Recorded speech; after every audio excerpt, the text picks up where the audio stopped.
الحمد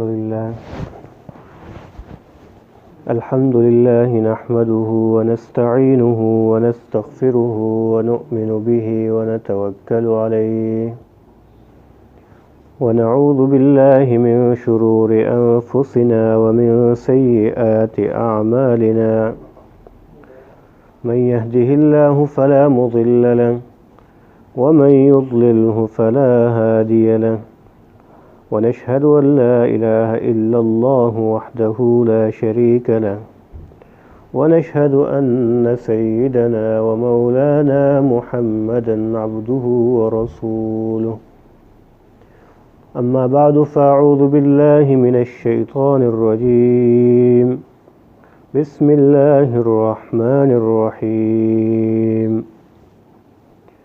فأما من طغى وآثر الحياة الدنيا فإن الجحيم هي المأوى وأما من خاف مقام ربه ونهى النفس عن الهوى فإن الجنة هي المأوى صدق اللہ مولانا العظیم۔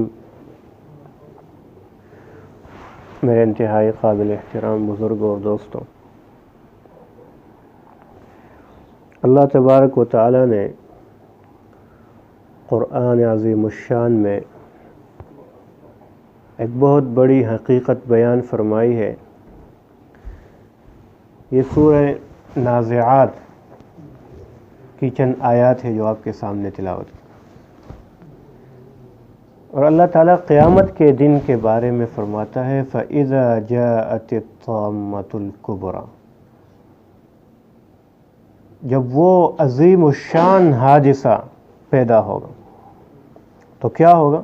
قیامت کا دن قائم ہوگا تو کیا ہوگا؟ یوم یتذکر الانسان ما سعی، وہ دن ہے یتذکر الانسان، انسان یاد کرے گا ما سعی، جو کچھ بھی اس نے کیا ہے، جو بھی کوشش کی ہے، جو بھی کام کیے ہیں دنیا میں، تو اسے یاد کرے گا۔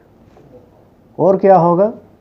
وَبُرِّزَتِ الْجَحِيمُ لِمَنْ يَرَى، دیکھنے والے کے سامنے جہنم لا کر رکھ دی جائے گی، ان پر ظاہر کر دی جائے گی۔ آج تو نظر نہیں آ رہی، قیامت قائم ہوگی تو جہنم وہ سامنے آ جائے گی۔ پھر کیا ہوگا؟ پھر سارے کے سارے لوگ دو گروہوں میں تقسیم ہوں گے۔ پہلے اللہ تعالیٰ تذکرہ جہنم والوں کا کرتے ہیں، پھر جنت والوں کا، یا پھر جنت ہے یا جہنم ہے، یا کامیابی ہے یا ناکامی ہے، یا پاس ہونا ہے یا فیل ہونا ہے، یا دائیں جانب یا بائیں جانب، پھر وہاں پر درمیان کا کوئی راستہ نہیں ہے۔ یہاں تو ہم درمیان کے بہت سارے راستے ڈھونڈ لیتے ہیں، مسلمان ہے بھی اور نہیں بھی ہے، کلمہ پڑھتے ہیں مسلمان ہے، کام مسلمانوں کے نہیں ہے، تو وہاں پر یہ نہیں چلے گا۔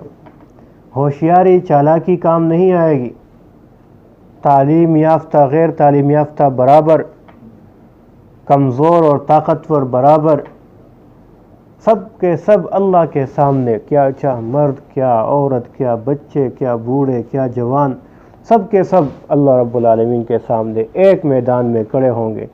ذرہ برابر کسی کے اوپر ظلم نہیں ہوگا، اور ذرہ برابر کسی کے اوپر زیادتی نہیں ہوگی۔ وہاں پر کمزور اور کسی طاقتور کی نہیں چلے گی، طاقتور صرف اللہ ہوگا۔ بادشاہ بھی فقیر، فقیر تو ہے ہی فقیر، اس وقت وزیر کیا مشیر کیا، سب کے سب اللہ کے سامنے عاجز اور مسکین کھڑے ہوں گے، کسی کو بات کرنے کی ضرورت نہیں ہوگی۔ تو اللہ تعالیٰ فرماتا ہے دو گروہ میں تقسیم ہو جائیں گے لوگ، فَأَمَّا مَنْ طَغَى وَآثَرَ الْحَيَاةَ الدُّنْيَا فَإِنَّ الْجَحِيمَ هِيَ الْمَأْوَى۔ ایک قسم کے لوگ من طغى، جنہوں نے دنیا میں سرکشی اختیار کی، وآثر الحیات الدنیا، اور سرکشی کیوں اختیار کی تھی؟ آثر الحیات الدنیا، دنیا کی زندگی کو انہوں نے ترجیح دی تھی آخرت کی زندگی پر۔ ان چند دنوں کی زندگی اس کو آخرت کی ہمیشہ ہمیشہ کی زندگی پر ترجیح دی تھی، یہاں کی مختصر سی خواہشات کی اتباع میں گزارا تھا یہ زندگی، اور آخرت کی ہمیشہ ہمیشہ کے زندگی کو بھول گئے تھے، اس کو ترجیح دی تھی۔ ترجیح دینا اس کا مطلب یہ ہے کہ دو چیزیں جب آمنے سامنے آتی ہیں، آپ کس کو چوز کرتے ہو؟ تو جب دنیا میں آخرت اور دنیا کا مقابلہ آتا تو یہ لوگ دنیا کو پسند کر لیتے، جب اللہ کے حکم مخلوق کے حکم کا مقابلہ آتا، دونوں ساتھ آتے، تو یہ کسے چوز کرتے؟ مخلوق کے حکم کو، اللہ کے حکم کو ٹکراتے تھے۔ آثار الحیات الدنیا، ایک طرف نماز ہے، اللہ کا حکم ہے، دوسری طرف دنیا ہے، خواہش ہے، کس کو ترجیح دیتے ہیں لوگ؟ یہ سارا اس میں آتا ہے۔ تو دنیا کے فائدے کو ترجیح دینا، دنیا کی زندگی کو ترجیح دینا، یہ وہ گروہ ہے۔ تو کیا ہوگا؟ فَإِنَّ الْجَحِيمَ هِيَ الْمَأْوَىٰ، اللہ تعالیٰ فرماتا ہے جحیم جہنم کا نام ہے، جہنم ہی ان کا ٹھکانہ ہے ایسے لوگوں۔ اور فَإِنَّ کا مطلب ہے بے شک، اس میں کوئی شک و شبہ نہیں ہے۔ آپ دنیا میں اس غفلت میں مت پڑو کہ شاید کوئی رستہ نکل آئے، نہیں فَإِنَّ، پس بے شک، الجحیم ہی المأویٰ، جہنم ہی ان کا ٹھکانہ ہے، اس میں کسی شک و شبہ کی گنجائش نہیں۔ ایک قسم کا گروہ۔ وَأَمَّا مَنْ خَافَ مَقَامَ رَبِّهِ، یہ دوسرے قسم کا کامیاب لوگ، وہ لوگ جو پاس ہوتے ہیں، جو کامیابی کے جھنڈے گاڑتے ہیں۔ اللہ تعالیٰ ہم سب کو وہ کامیابی عطا فرمائے۔ دنیا میں کہتے ہیں بندہ کامیاب ہو گیا، کیسے کامیاب ہو گئے؟ پیسے آ گئے، کاروبار چل پڑا، بہت بڑا یارڈ ہے، بہت ساری کاروبار اس کا بہت پھیلا ہوا ہے، اور اسے سمجھ نہیں آتی پیسے کہاں سے آ رہے ہیں، کتنے آ رہے ہیں، بندے بہت سارے کام کر رہے ہیں، کامیاب آدمی ہے۔ اصل کامیابی آخرت کی کامیابی ہے۔ دنیا کی کیا کامیابی ہوگی؟ کیا یہ بھی کوئی کامیابی ہے کہ آدمی کے پاس بہت سارا پیسہ آ کر بھی اس کا اپنی جان کے اوپر بھی کوئی اختیار نہیں ہے، پھر بھی بندہ بیمار ہو جاتا ہے؟ اتنا سارا پیسے کے باوجود، مال اور دولت کے باوجود، عہدے اور منصب کے باوجود، بادشاہ اور وزیر ہونے کے باوجود، وہ موت کے گڑھے میں چلا جاتا ہے، موت کے شکنجے میں چلا جاتا ہے۔ یہ کیسے کامیابی ہے؟ یہ اپنے بال کو سفید ہونے سے نہیں بچا سکتا۔ یہ کیسے کامیابی ہے؟ یہ کسی وقت کھڑے ہونے سے بھی رہ جاتا ہے۔ یہ بھی کوئی کامیابی ہے؟ پیسہ جمع کرتا ہے، وہ خوراک کو ہاتھ نہیں لگا سکتا، بہت سارے کھانے اس کے اوپر بند ہو جاتے، بہت سارا جمع کر دیا تو کیا ہوا؟ اور یہ بھی کوئی کامیابی ہے کہ اللہ تعالیٰ تھوڑا سا فالٹ بدن کے اندر لے آئے تو وہ ایک زندہ لاش بن جاتا ہے انسان۔ اصل کامیابی کیا ہوگی اور کن لوگوں کی ہوگی؟ تو اللہ تعالیٰ نے صفات بھی بیان کی ہے، اس لیے تاکہ ہم ان کی اتباع کریں اور کامیاب بن جائے۔ یہ وہ پرچہ ہے جو آؤٹ ہو چکا ہے، یہ وہ امتحان ہے جس کے سوالات دنیا میں ما جوابات کے، سوال بھی بتایا، جواب بھی بتایا۔ اگر اللہ نے ویسے چھوڑ دیتا ہمیں ویسے کہ میرے بندو مجھے راضی کرو، اور ہمیں پتہ ہی نہ ہوتا کہ کیسے راضی کرے، تو کیا کرتے؟ کوئی ایک طرف وہ سوچتا، فکر کرتا، غور کرتا کہ یہ رستہ ہوگا، کوئی دوسرے طریقے سے اللہ کو راضی کرنے کی کوشش کرتا، پتہ ہی نہیں ہوتا کہ اللہ کو مقصود کیا ہے۔ اللہ نے ہمارے اوپر بہت بڑا کرم کیا کہ ہمارے لیے پیغمبر نازل بھیجے دنیا میں، آقا صلی اللہ علیہ وسلم دنیا میں آئے، اور ان پر اپنا پیغام قرآن مجید وہ بھیجا، وہ نازل فرمایا، اور آج تک ہمارے پاس پیغام موجود ہے، اللہ کے نبی کے سنت طریقے موجود ہے، ان کے احادیث محفوظ ہے، قرآن محفوظ ہے، لیکن اس طرف ہم جاتے نہیں، اس طرف ہماری توجہ ہی نہیں ہے۔ تو کیا کرتے ہیں؟ اللہ تعالیٰ کیا فرماتا ہے؟ وَأَمَّا مَنْ خَافَ مَقَامَ رَبِّهِ وَنَهَى النَّفْسَ عَنِ الْهَوَىٰ فَإِنَّ الْجَنَّةَ هِيَ الْمَأْوَىٰ۔ بہت آسان نسخہ ہے۔ من خاف مقام ربہ، جو اللہ کے سامنے کھڑے ہونے سے ڈر گیا، جو اللہ کے سامنے کھڑے ہونے سے ڈر گیا، جس کے اندر یہ شعور پیدا ہوا کہ ایک دن میرے اللہ کے سامنے کھڑے ہو کے جواب دینا ہے، تو تو اس کا نتیجہ کیا ہوگا؟ وَنَهَى النَّفْسَ عَنِ الْهَوَىٰ، یہ خواہشات سے اپنے آپ کو بچائے گا۔ جہاں پر خواہش اور دل کرتا ہے نا، ہمارا دل جو ہے نفس، ایک ہمارا دشمن ہے شیطان، ازلی دشمن ہے، اور وہ چاہتا ہے کہ ہمیں سیدھے راستے سے بھٹکا دے اور اپنے ساتھ شامل کر دے۔ اور دوسرا سب سے بڑا ہمارا دشمن کون ہے؟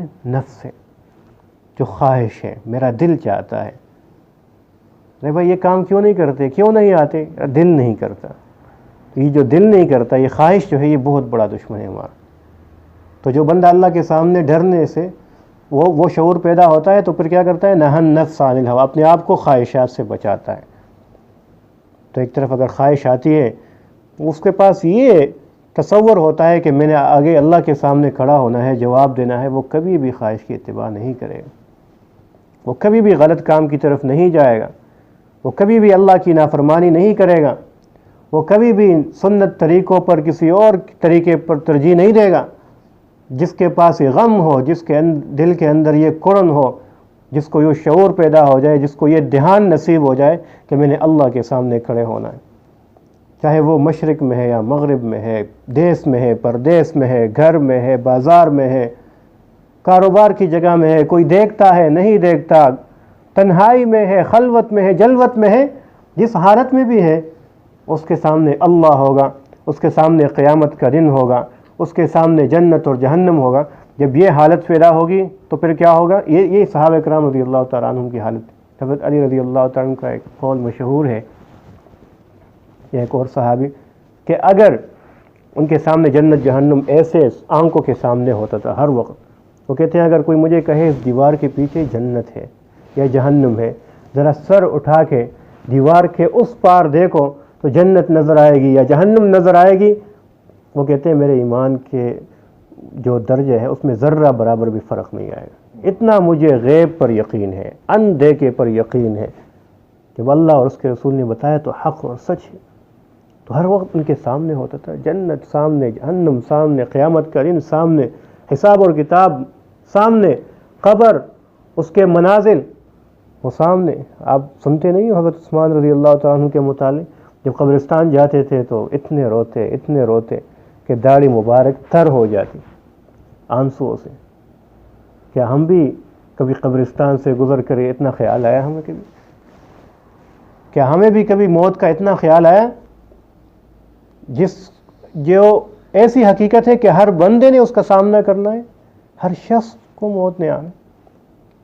تو اللہ تعالیٰ فرماتے ہیں وَأَمَّا مَنْ خَافَ مَقَامَ رَبِّهِ، جو اللہ کے سامنے کھڑے ہونے سے ڈر گیا، وَنَهَى النَّفْسَ عَنِ الْهَوَىٰ، اور اپنے نفس کو ہوا سے، خواہشات سے بچا کے رکھا، دور رکھا، تو کیا ہوگا؟ فَإِنَّ الْجَنَّةَ هِيَ الْمَأْوَىٰ، یہاں بھی دو تاکید اللہ تعالیٰ لاتے ہیں، فَإِنَّ، بس بے شک، الجنہ، جنت، ہی المأویٰ، یہی ان کا ٹھکانہ ہے، جنت ہی ان کا ٹھکانہ ہے۔ دو قسم کے لوگ ہیں بس۔ تو آگے اللہ تعالیٰ فرماتے ہیں یسألونک عن الساعہ، یہ لوگ پوچھتے ہیں کہ کب ہوگی یہ قیامت کا دن، یہ قیامت کا دن کب ہوگا، کس نے دیکھا ہے، یہ کب آئے گا، ایان مرساہا، کب ہوگا یہ دن؟ تو اللہ تعالیٰ نے فرمایا فیما انت من ذکراہا الی ربک منتہاہا، اس کا دن تو اللہ جانتا ہے، وہ وقت تو اللہ جانتا ہے کہ کب آئے گا، آپ تو صرف ڈرانے والے ہو، اور جب آئے گا نا تو کأنہم یوم یرونہا لم یلبثوا الا عشیۃ او ضحاہا، کہ جب قیامت کا دن آئے گا تو ایسا لگے گا کہ یہ دنیا میں 60 سال گزارے ہوں گے، 100 سال گزارے ہوں گے۔ یہ تو ہماری اس امت کی عمر ہے، اور پچھلی امتوں کے 100 سال کیا 300 900 1000 سال، ہزاروں سال زندگی انہوں نے گزاری ہوگی، تو کیا کہیں گے؟ لم یلبثوا الا عشیۃ او ضحاہا، کہ یا صبح کے تھوڑا سا ٹائم گزارا تھا دنیا میں، یا پھر رات کا تھوڑا سا حصہ دنیا میں گزارا ہے، شام کا تھوڑا سا حصہ گزارا ہے، اور گزارے کتنی عمر ہوگی؟ 60 سال، 70 سال، 100 سال، 120 سال، یہ ان کو لگے گا، کیونکہ ہیبت اور وقعت اس دن کی۔ اللہ تعالیٰ بیان فرماتے ہیں جگہ جگہ اقترب للناس حسابهم وهم في غفلة معرضون لوگوں کا حساب کا دن قریب آ گیا. اللہ کہتے ہیں آ گیا. وَهُمْ فِي غَفْلَةٍ، اور یہ لوگ غفلت میں ہیں، بے پرواہی میں ہیں. مورضون، اس دن سے اعراض کر رہے ہیں. ایک چیز آ رہی ہے سامنے، یہ اعراض کر رہے ہیں. اقتربت الساعة وانشق القمر، اللہ تعالیٰ کہتے ہیں یہ آ گیا، یہ قیامت کا دن آ گیا اور چاند ٹکڑے ٹکڑے ہو گئے. وانشق القمر، اقتربت الساعة، یہ آ گیا، قریب آ گیا، یہ قیامت کا دن آ گیا. کیا حالت ہوگی؟ اللہ تعالیٰ فرماتے ہیں ڈرو اس دن سے. یا ایھا الناس، اے لوگو، اتقوا ربکم الذی، یا ایھا الناس اتقوا ربکم، اس رب سے ڈرو، اس دن سے ڈرو. یوم زلزلت الساعة شیء عظیم، یوم ترونها تذهل كل مرضعة عما ارضعت وتضع كل ذات حمل حملها وترى الناس سکارى وما هم بسکارى ولكن عذاب اللہ شدید. کیسا دن ہوگا؟ یہ صرف مختصر میں اس آیت کا ترجمہ کرتا ہوں، باقی آپ سوچیں اللہ تعالیٰ کس طرح اپنے بندوں کو ڈرا رہا ہے اس دن سے. کہ ایسا دن ہوگا یوم ترونہا، جب اس دن کو دیکھے گا کوئی شخص تو تذہل کل مرضعۃ عما ارضعت، دودھ پیتے بچے سے اس کی ماں غافل ہو جائے گی، وہ بھول جائے گی کہ میرا بھی کوئی بچہ ہے. آپ دیکھیں، آپ نے ویڈیو میں بہت دیکھا ہوگا، ہر جگہ دیکھا ہوگا کہ ماں کے ساتھ اپنے بچے کی فکر اپنے آپ سے بھی زیادہ ہوتی ہے. پرسوں ایک نیوز میں آیا تھا کہ کہیں پر کشتی ڈوب گئی، آپ لوگوں نے شاید سنا بھی ہوگا یا پڑھا ہوگا، اور تصویر بھی دی ہوئی ہے. تو انڈونیشیا کے کسی جزیرے سے جو 3 دن بعد یا 2 دن بعد انہوں نے دیکھا کہ ایک بچہ جو اس کا کیا لائف جیکٹ میں بندھا ہوا، ایک بچہ ان کو ملا. تو بچہ اکیلا تھا، خود بخود اس نے لائف جیکٹ پہن لی. اس کی ماں کے پاس ایک ہی لائف جیکٹ بچا تھا. تو اس نے کہا کہ میں تو ویسے بھی مر جاؤں گی، کیا بچوں گی اگر یہ بچہ میرا مر گیا اور میں زندہ رہی تو وہ کیا زندگی ہوگی. خود اپنے وہ بدن سے لائف جیکٹ اتار کے اس کو باندھا، اس میں خود مر گئی، خود موت کو گلے لگا لیا اور اپنے بچے کو بچا لی. یہ ماں کی محبت ہے. تو قیامت کی دن کی سختی ایسی ہوگی کہ یہ تو پھر بھی بڑا بچہ تھا، تھوڑا سا 2 سال کا تھا، 3 سال کا تھا. دودھ پیتے بچے کو، جس کو پتہ ہے ماں کو میں چھوڑوں گی تو کوئی سنبھالنے والا نہیں ہوگا، لائف جیکٹ پہ بھی نہیں بچے گا. اللہ تعالیٰ فرماتا ہے تذہل کل مرضعۃ، وہ جو ماں ہے اپنے اس بچے کو بھی بھول جائے گی. وتضع كل ذات حمل حملها، ہیبت کی وجہ سے عورتوں کے حمل گر جائیں گے. وترى الناس سکارى، اور آپ لوگوں کو دیکھیں گے جب وہ دن قائم ہوگا، لوگ نشے میں ہوں گے، ہوش و حواس کھو بیٹھیں گے. اللہ تعالیٰ فرماتے وما هم بسکارى، وہ نشے میں نہیں ہوں گے. ولكن عذاب اللہ شدید، لیکن اللہ کا عذاب بہت شدید ہے، بہت سخت ہے. تو اس عذاب کی سختی کی وجہ سے، اس ہیبت کی وجہ سے وہ لوگ ایسے لگیں گے جیسے دیوانے، ایسے لگیں گے جیسے ہوش حواس کھو بیٹھے ہیں، ایسے لگیں گے جیسے نشے میں ہو. یہ حالت آنے والی ہے. ہم چاہیں نہ چاہیں، ہم اس سے انکار کریں یا اقرار کریں، اس کو مانیں یا نہ مانیں، ہم اس طرف توجہ دیں یا نہ دیں، ہم اپنے کاروبار میں مشغول ہو جائے، بیوی بچوں میں مصروف ہو جائے، اپنے خیال و خاطر میں بھی نہ لائے اس چیز کو، لیکن وہ آنے والی ہیں، وہ آ رہی ہیں اور ہمارے سامنے ہیں، ہمارے سامنے لوگ چلے جاتے ہیں. قیامت کا دن کب آئے گا؟ آئے گا جب بھی آئے گا. من مات فقد قامت قیامتہ، جو مر گیا تو اس کی قیامت شروع ہو گئی.